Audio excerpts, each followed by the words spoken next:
자, 이제 한번 써볼게요. 자, 고체가 액체가 되는 융해 과정, 그 다음에 이게 기체가 되는 기화 과정, 그 다음에 응축하는 과정, 그 다음에 응고하는 과정, 때로는 승화하는 상태 변화. 이제부터 이게 상태 변화가 되고, 자, 이렇게 왼쪽에서 오른쪽으로 갈수록 에너지가 커지고 있으니까 흡열 과정이라고 쓸 수 있었고, 그죠? 흡열 과정. 그 다음에 오른쪽에서 왼쪽으로 갈수록 지금 에너지는 낮아지고 있으니까 발열 과정, 이렇게 얘기할 수 있었지. 그치? 얘는 발열 과정. 이렇게 정리할 수 있었고요.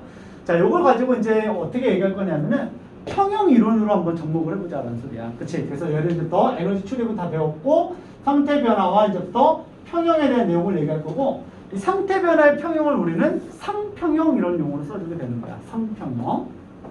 이를 우리가 이제부터 상평형 또는 상태평형 이렇게 얘기를 해주게 된다. 자, 평형이야. 역시나 평형이라는 말은 뭐냐면 이 정반응 속도랑 역반응 속도가 같아지는 시점을 얘기하고 있다는 거죠. 그죠? 그 다음에 얘도 마찬가지로 이 기화와 응축 속도가 같아지게 되면 이 반응계는 상평형에 도달했다라고 얘기할 수가 있는 거야. 그치? 자, 근데 우리가 이런 평형을 다룬다는 거를 눈으로 직접 확인하기 위해서는 증기가 발생돼서 날아가면 우리가 평형을 관찰할 수가 없잖아.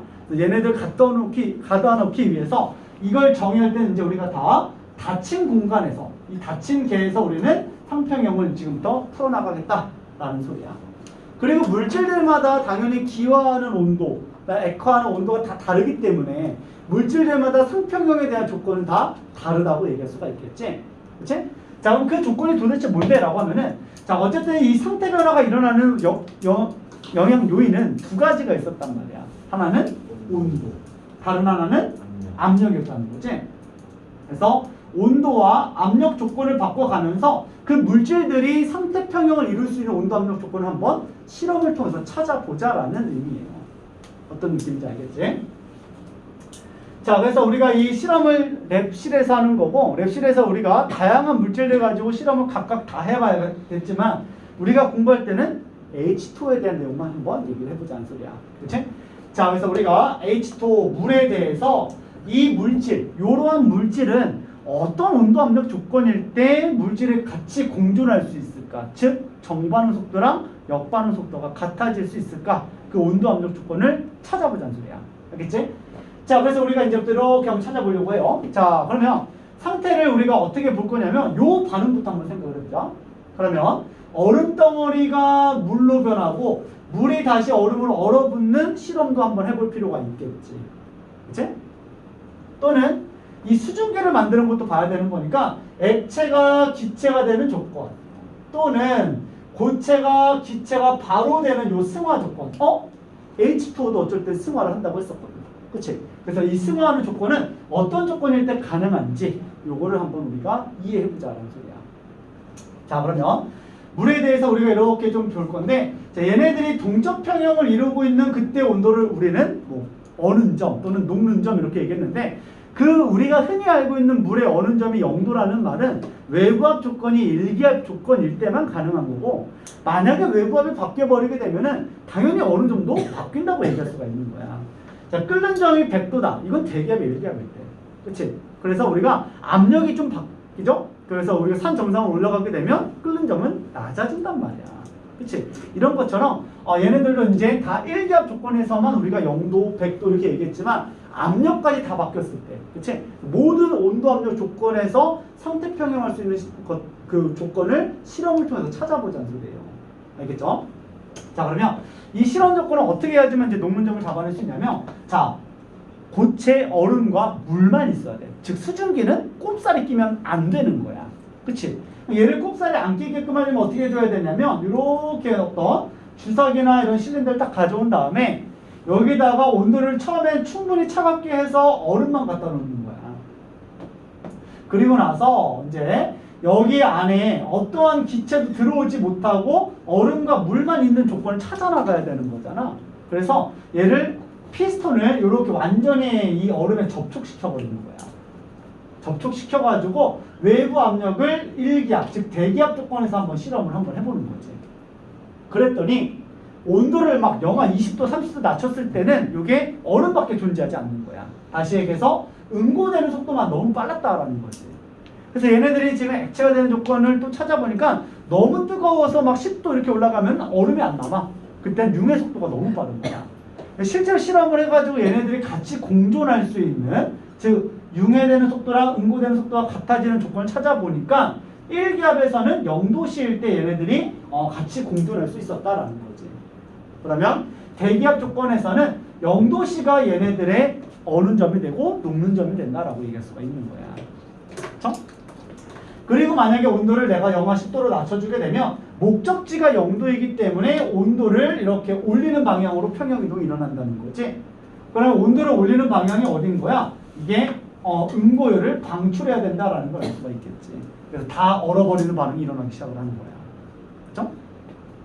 반대로 내가 만약에 25도씨에서 얘를 실험하게 되면 변화의 조건이 너무 뜨거워요, 현재가. 그래서 온도를 0도로 낮춰주기 위해서 얘는 흡열 반응 쪽으로 이동을 해야 되는 거고, 그 방향이 바로 이렇게 정반응 쪽이다. 융해열을 흡수하는 과정이다라고 얘기할 수가 있어야 되는 거지. 그리고 드디어 0도에 도달했을 때 1기압에서는 평형이다라는 얘기를 할 수가 있는 거야.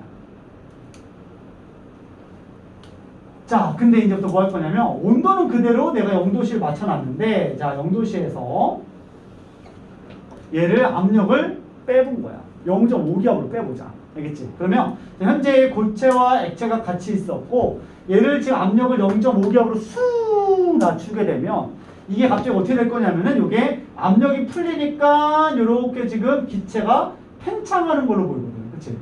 이렇게 뭔가 원래 위치에서 이렇게 쭉 뭔가 올라가는 방향으로 보이게 되는 거야. 그치? 근데 나는 지금 뭐 하는 거냐면은 기체를 만들어내는 과정이 아니라, 기체 만들기 전이야. 그치? 기체를 만드는 게 아니라 고체와 액체만 있어야 되는 건데 이렇게 압력 외곽을 빼버리게 되면 요 공간을 또 채워줘야 되는 거잖아. 그치? 그럼 이만큼의 공간을 내가 채우기 위해서는 부피를 증가시키는 방향으로 평형이동이 일어나야 된다는 소리야. 그치? 그럼 압력이 낮아지지 얘들아? 그러면 H2 같은 경우에는 부피를 팽창시키는 방향으로 평형이동이 일어나기 시작하는 거야. 그러면 부피는 고체의 부피랑 액체의 부피 중에 누가 컸어요? 물은요? 고체가 컸단 말이야. 그치? 얘가 컸기 때문에 이게 고체를 만들어가는 방향으로 평형이동이 일어나기 시작을 하는 거야. 그래서 얘는 0도씨가 됐을 때 물이 없어. 얼음으로 다 얼어버리기 시작하는 거야. 그래서 얘는 0.5기압에서는 0도씨가 어는 점이 아니구나. 그래서 얘가 어느 점 녹는 점이 되려면 액체를 만들어내야 되는 거니까 온도를 살짝 올려야 된다는 걸 알게 되는 거야. 그래서 온도를 0.005도씨 이런 식으로 가정할게요. 그냥 이렇게 좀 뜨겁게 하니까 다시 융의 속도가 빨라지면서 얘네가 동적 평형을 맞출 수가 있더라는 거지. 그러면 압력을 이렇게 낮추게 되면 이 온도가 이제부터 어느 점이 되고 이게 동적 평형인 지점이다라는 걸 알 수가 있다는 거야. 이걸 데이터 다 뽑아내는 거야.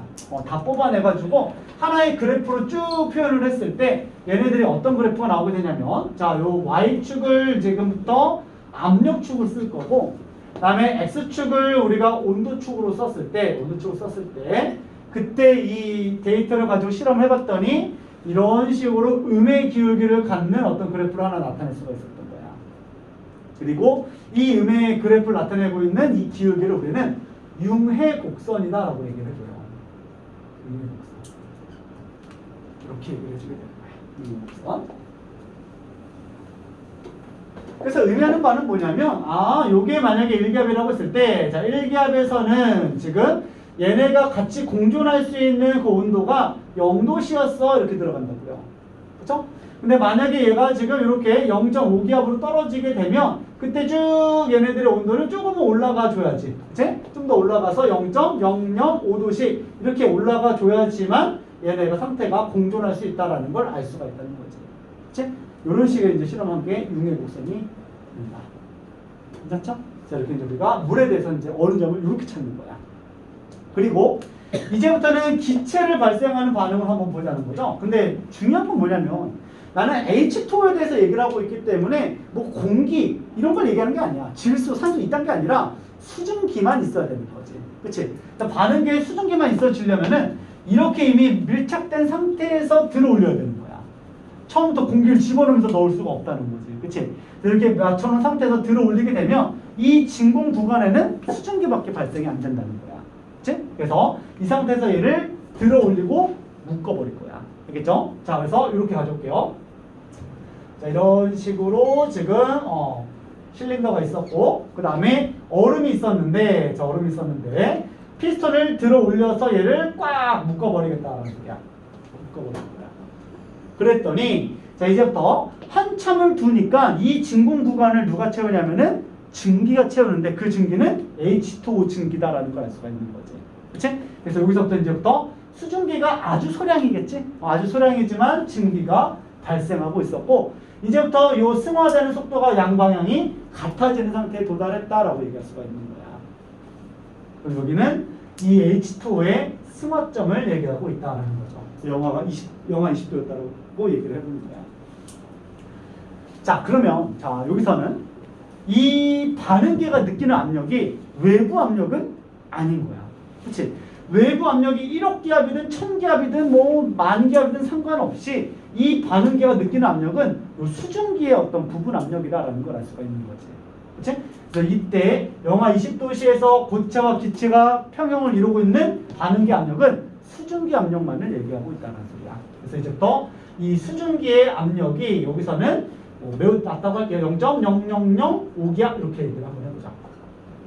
매우 낮은 압력을 가지고 있다는 거죠.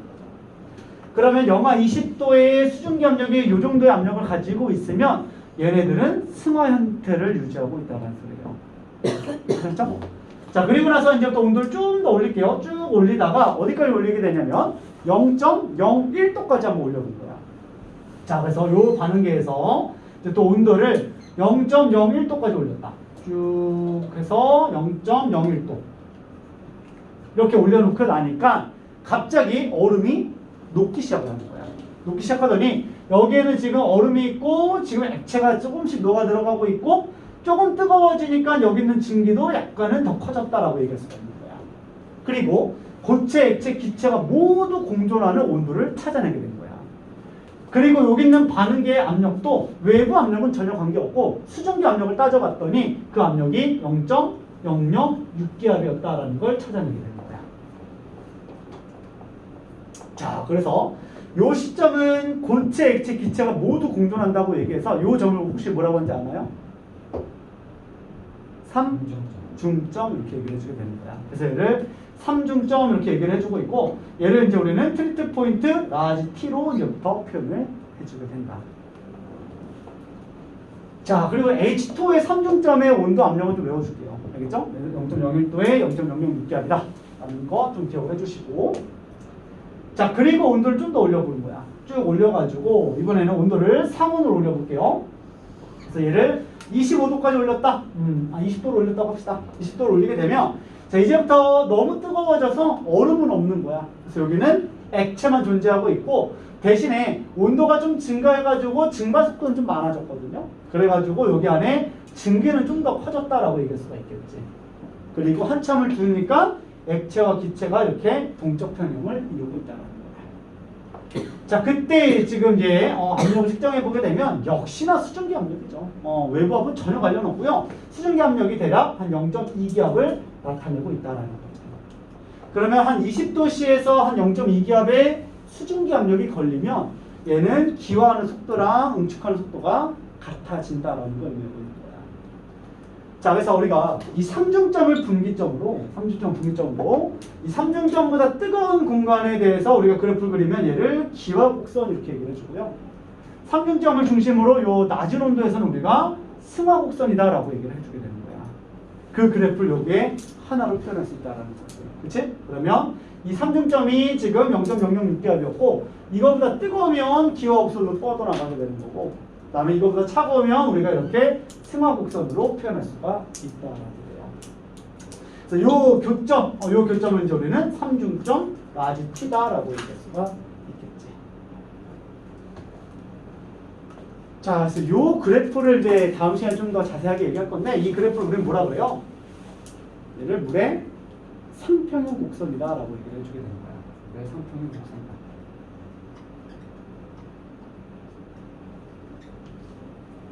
자, 이렇게 얘기할 거고, 이 상평형 곡선에 대한 어떤 해석 같은 경우 다음 시간에 좀 해야 될 것 같고, 자, 오늘은 요 상평 곡선이 그려지는 과정과 그 다음에 어느 점 녹는 점 찾는 방법, 그 다음에 얘네들의 어떤 액체와 기체 공존할 수 있는 조건들, 이런 것들 이렇게 찾는다는 거고, 그 과정에서 우리가 어떤 내용이 나오게 되냐면 여기는 수중기압, 그죠? 이 수중기압에 대한 내용이 나오게 되거든요. 그래서 여기를 이제 우리는 증기압력이라고 얘기를 해줘요. 즉, 이 증기압력에 대한 개념을 먼저 우리가 좀 자세하게 공부를 하게 될 거야. 증기압력이라는 의미는 뭐냐면 이렇게 얘기해요. 어떤 정해진 온도에서 닫힌 공간 속에 액체가 기체가 되고 기체가 액체가 되고 있는 동적 평형에서 그때 그 증기의 어떤 부분 압력을 우리는 그 물질의 증기압력이다라고 얘기를 해주게 되는 거야. 그래서 써줄게요. 이게 어떤 일정 온도에서 밀폐된 공간, 닫힌 데에서